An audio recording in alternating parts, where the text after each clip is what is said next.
Search China COVID number and Google will give you this chart. Total cases, 2 million. Total deaths, about 84,000. Daily new cases peaked on December 2nd, 2022 at only about 62,000 nationwide. Compared to the 102 million infections and 1.1 million deaths in the US, China seems to have done incredibly well. The only problem is no one, at least no one in China, believes those numbers. How can they when this is happening all around them every day? You can't look at China news recently without hearing about the mammoth outbreak since December. For over a month now, hospitals all over the country are paralyzed with a huge influx of patients with severe symptoms. Crematoriums run at full capacity nearly 24/7, even burning multiple bodies at once. And yet, people still have to wait weeks, if not months, for their families' bodies to be cremated. New crematoriums are being built at China speed, as are new cemeteries. China recently admitted to an 80% infection rate, but Chinese social media users and foreign news reporters consistently reported observing even higher rates and many deaths. So the question is, how many really died?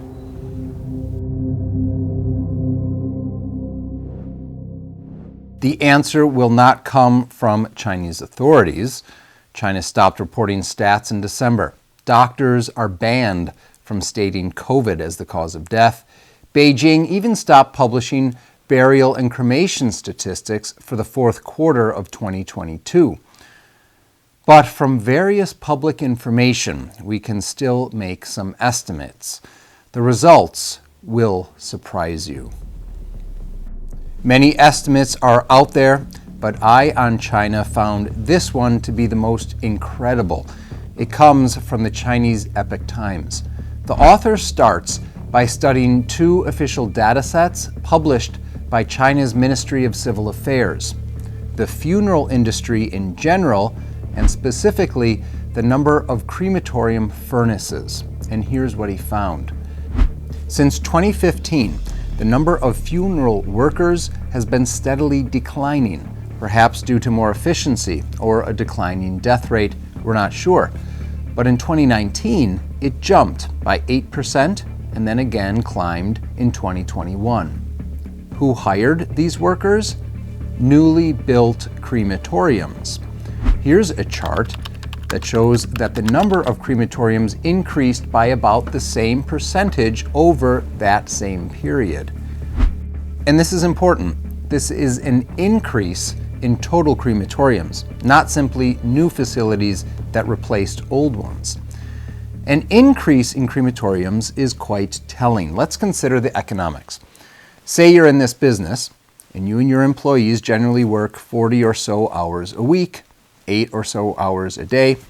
If there's an increase in demand all of a sudden, you'll tell your workers to work longer hours. The demand goes up again, so you again tell them business is good. You're now working 2 shifts.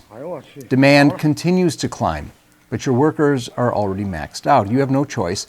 You have to hire more workers so that you can maximize your crematorium's output, essentially running it 24/7. If demand still climbs, you'll have no choice but to build additional furnaces. So this economic truth tells us that the 10% additional crematoriums came after crematoriums were essentially maxed out. And this corroborates numerous reports of job postings, double and triple hours for staff, and crematoriums running around the clock. The author crunches numbers further. The time needed for cremating a body ranges between 20 minutes and a bit over an hour. So he takes a median number and assumes that the average time of cremation is 45 minutes. He assumes that the crematoriums aren't really running the full 24 hours, but conservatively takes a 15-hour mark, which gives us a convenient number of 20 cremations per furnace per day. With 6,619 furnaces nationwide, This gives us a whopping 48.4 million cremations in 2020 alone. And that's not all.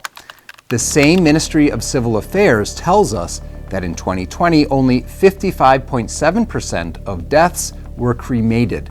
The rest were buried, meaning the total number of deaths in 2020, a staggering 86.7 million. And from there, it doesn't get any better. In 2021, data show an increase of 1,139 employees and an additional 424 furnaces.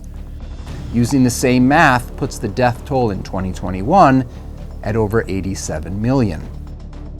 2022 data is not yet published, but using the same rate of growth, death toll would be around 90 million.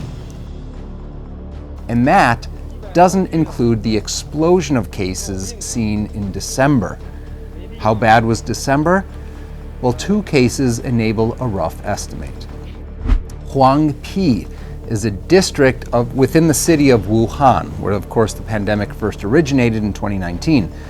Recently, Radio Free Asia quoted a local source there close to the government who said that over 5,000 people within that district died of COVID in December alone, and that number is basically equivalent to the total that died the whole year. Secondly, this leaked report shows that in Nanjing City, the number of deaths spiked by 600% to 700% around late December and early January. These 2 reports suggest that December 2022 deaths could be equivalent to the total number of deaths from January to November in that year alone. By these calculations, the total death toll from COVID between 2020 and 2022 is nearly 360 million. This excludes 2019 deaths. It also doesn't take into account corpses being burned together. Some reports suggested that 3 to 10 bodies were being incinerated at the same time. Also, in these couple of years, heavy wooden coffins were not thrown in. Bodies were burned generally in body bags, and that would have obviously quickened the burn time. Further, Western and Chinese media have reported that poor healthcare and scant medical supplies in rural areas has led to even higher death rates there, and burial in the rural areas is much more common than cremation to begin with. Soaring costs of cremation have made burial the only option. All things considered, by these calculations, China's COVID deaths may have reached a hard-to-believe 400 million, and they are still rising. There is one more piece of evidence that substantiates this calculation. In July 2022, a hacker claimed to have procured a trove of personal information from the Shanghai Police Department on nearly 1 billion Chinese citizens.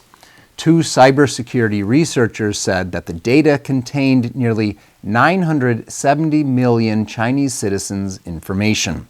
It included their names, addresses, mobile numbers, ages, birthplaces, and billions of phone calls. For many, the most interesting aspect of that find was more proof, that the vast government surveillance in China exists. China always claimed a population of 1.4 billion, so we assumed that the 970 million that they came up with was only a partial record. But a Radio Free Asia report suggests otherwise. Quoted experts said that the leak likely happened due to mishandling while building a search system through Elasticsearch. Skipping many technical details, the takeaway is that the Shanghai Police Department could only have been working with a full national record for such an operation.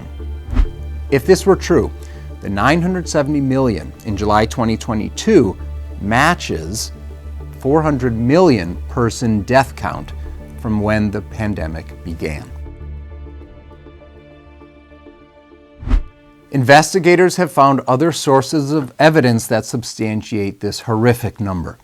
including local population records, drastic declines in active mobile phones, social media user reports, and insider information leaks.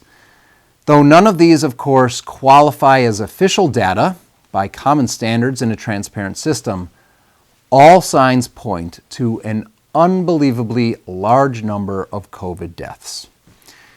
We'll, of course, keep watching for more revelations about the COVID surge in China, including how the CCP has been covering up the catastrophe. Thanks for joining us at Eye on China. We'll see you next time.